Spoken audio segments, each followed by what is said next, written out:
Is there anything more cinematic than a lightning strike hitting a rocket as it takes off? How? I mean, mental.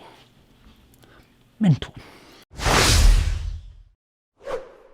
Hello art nerds, welcome back to another video, and this is a new creation, a new commission, a new joint project, a new collaborative project, and I'm quite excited to share this one with you, but it's going to be quite long, so strap in! This painting is called SCE2OX. Now, what does that mean? I'll tell ya! There's a piece of space history. The Apollo 12 took off and nearly immediately got struck by lightning. Not once, but twice. And the mission controls consoles went crazy, and one of the engineers shouted SCE2OX, and that saved the mission. So basically the concept of this brilliant one is to reimagine this story as a film, as a fictional movie that doesn't exist, and create a painting which is a poster for this film. Inspired by the 80s posters, the Indiana Joneses, the Goonies, coming back to sort of Flash Gordon, that sort of thing, action, adventure, and have this montage painting slash poster with the SCE2OX as the title of the movie, the astronauts as like the stars, their names at the top, like the actors, and create this amalgamation of a fictitious film based on a very real event. So, and of course, including the most important part, the lightning strike. So that's what you're going to see. You're going to see me creating this 1980s poster for this fictitious film about a real life thing that happened when a lightning hit a rocket as it was taking off. I'm going to jump in and out. This painting had lots of layers, lots of techniques, lots of processes, so I didn't want to cut them all out and just make it into something compact. I thought it'd be more interesting to give it the time. So I'll come in and out and tell you what's going on. So here it is. This is the SCE2OX, the movie, the poster, the video. Ooh.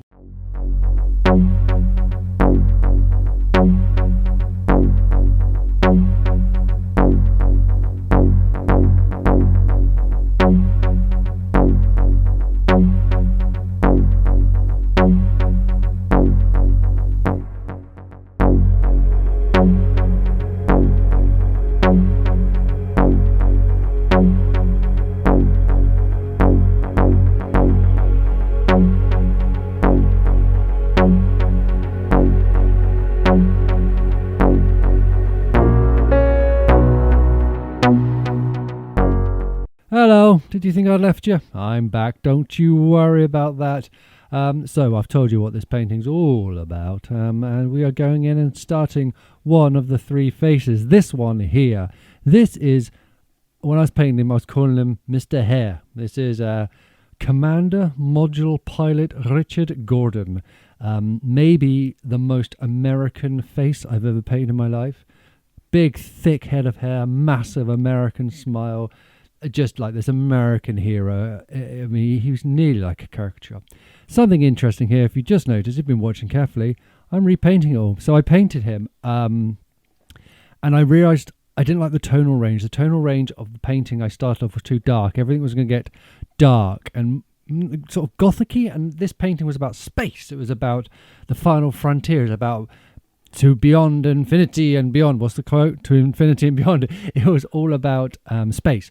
And to me, when I think of space, I know it's black, but I think of the astronauts. I think of 2001, A Space Odyssey especially, and light tones. So I brought everything back a tone. So what was a dark brown, grey is now a slightly lighter grey.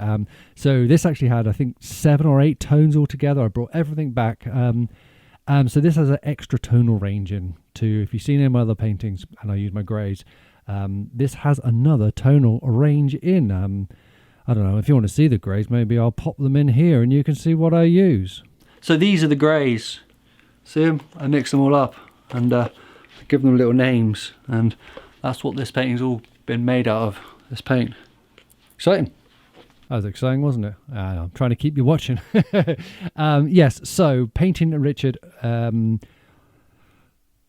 Oh, hang on. We're off Richard. Forget Richard. We're on to the bloody rocket and the bloody American flag. Oh, let's talk about the colour. If you notice the colour palette, I've made it all browns. Greys. Why do I keep saying brown?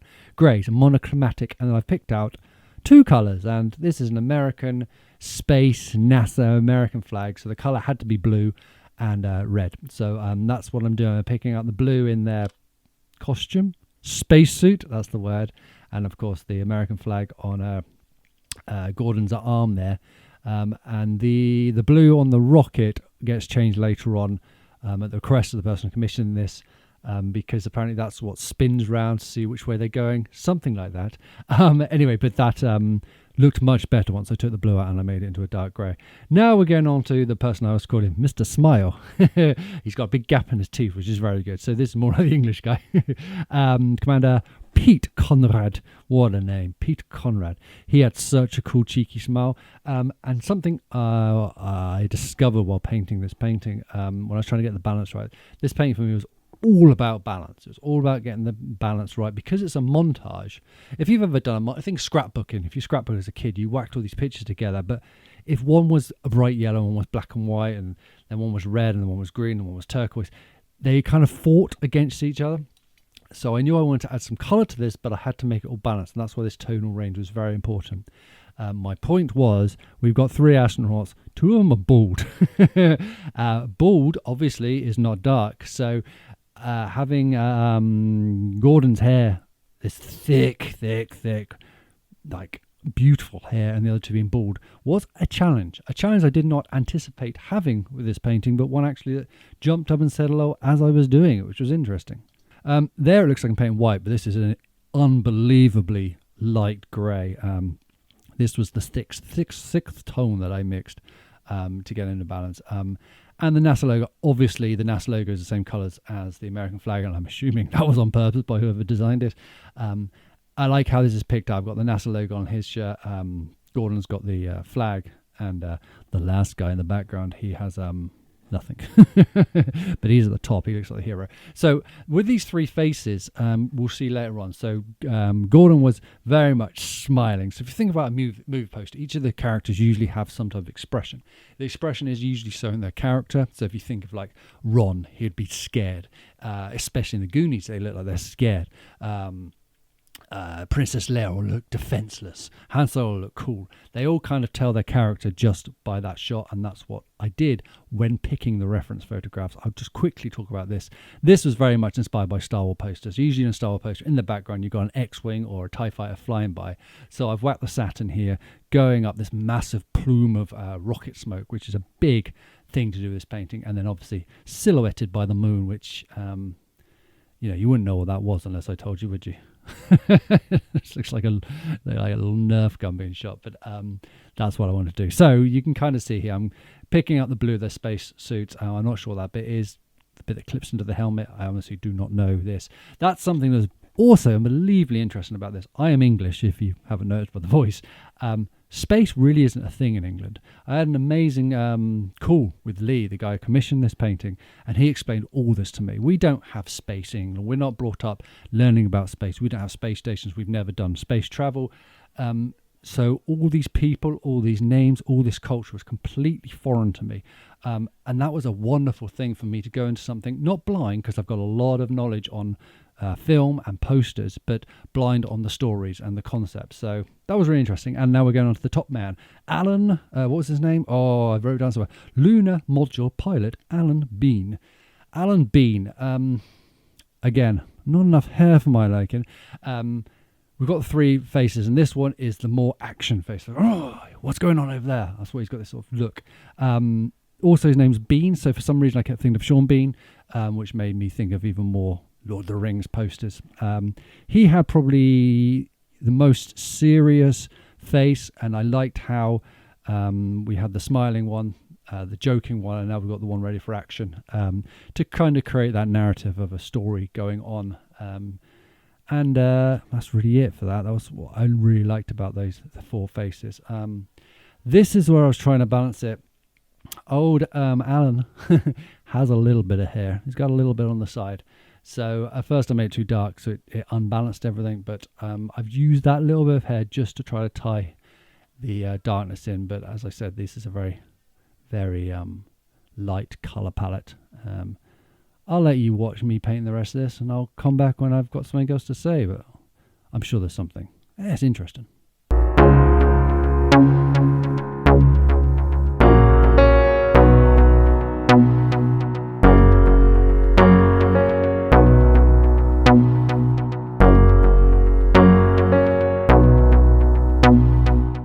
Yeah, here you go.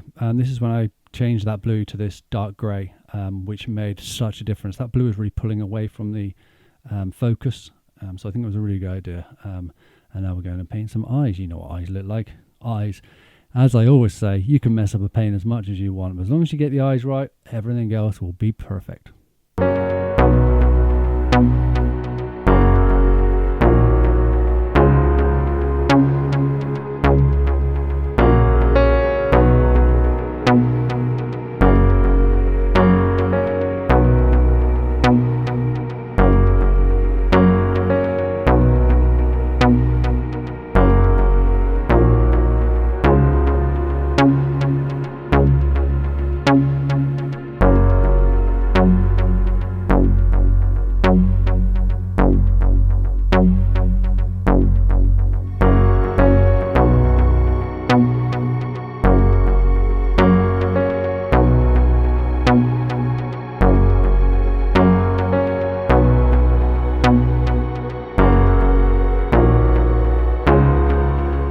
And now it's time to slow things down. I have put all the base colours on at this point, the base shades, the base paint. As you can see, many layers. I obviously do not show you all those layers because that would be absolutely insane.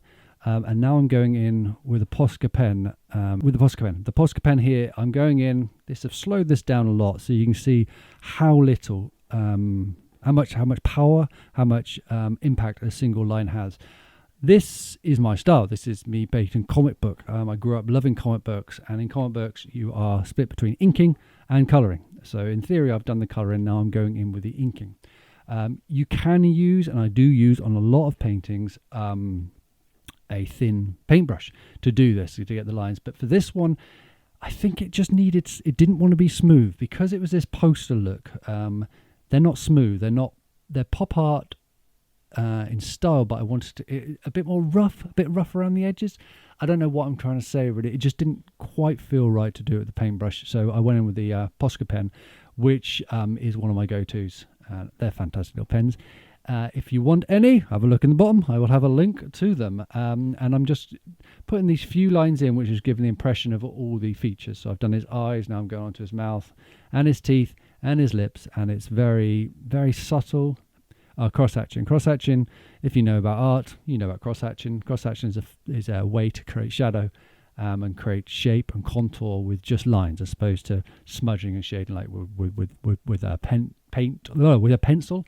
And then I'm just outlining this rocket here. One of my favourite bits was to outline that rocket, like the smoke from the exhaust. Looked really cool. So I'll leave you with a bit of Posca drawing for a bit.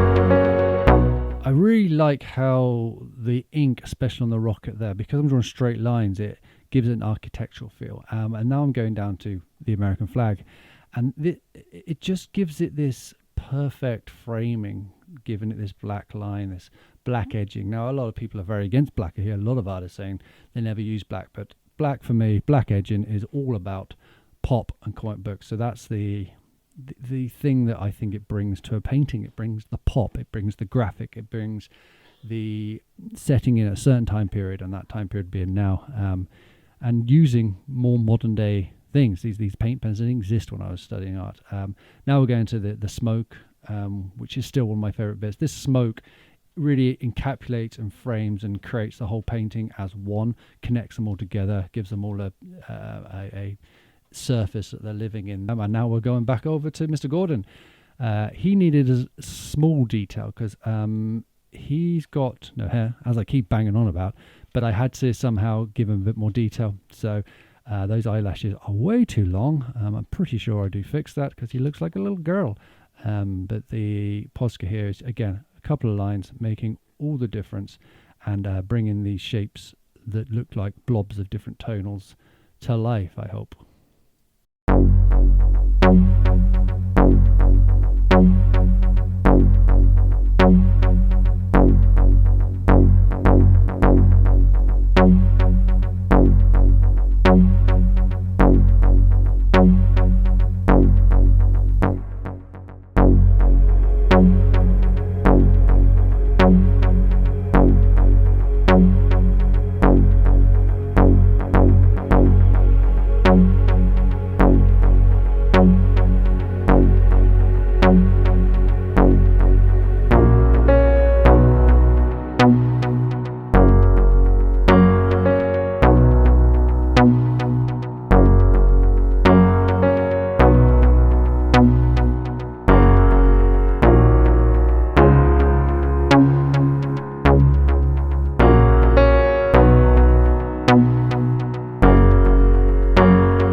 Really like how it's really coming to life there. You can see in that last shot how the smiley face the smiley face of Conrad really was bringing it all together. I really liked it. So now I'm going up and doing the final face, the final head of Mr. Alan Bean.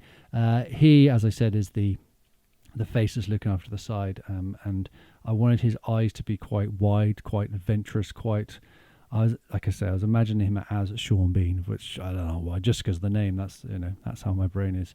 Very advanced. Looking after Mordor.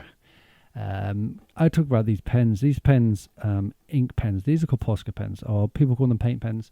They've got a painty ink inside, and I think it's a acrylic-based ink. There are quite a few makes of them. Molotow, Montana.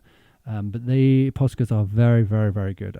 I think I've said before, I'll leave links for everything I use down below so you can go and see. They're affiliate links, so it'd be really good if you actually bought something, because then you'll be supporting the channel, as I hear people say. But they are a fantastic way of drawing a painting, which sometimes, I think sometimes you just want to do that. You just want that extra control that you can get out of a pen, or that extra control you can get out of ink.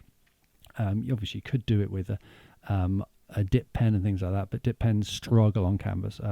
That's what's very good about these paint pens, especially the Montanas, the Molotows and the Poscas. They write on most surfaces. So here we are. We're going to the end now. Well, the end of the faces. That black line around there, just thin, really, really thin. I think these nibs are about 1 millimeter, maybe 2 millimeters thick.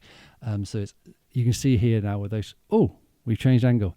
Here we go. Right, we're going to a part I haven't spoken about yet. Now, if you notice before those green tape around the outside, I'm adding a border to this, and this border I wanted this to kind of look like the quad posters you saw in cinemas, and I'm painting it this, or spray painting it this sort of creamy color, this old paper color was the idea, to give it a section of a section, to give another layer, to give it a frame, to give it, well, like quad posters.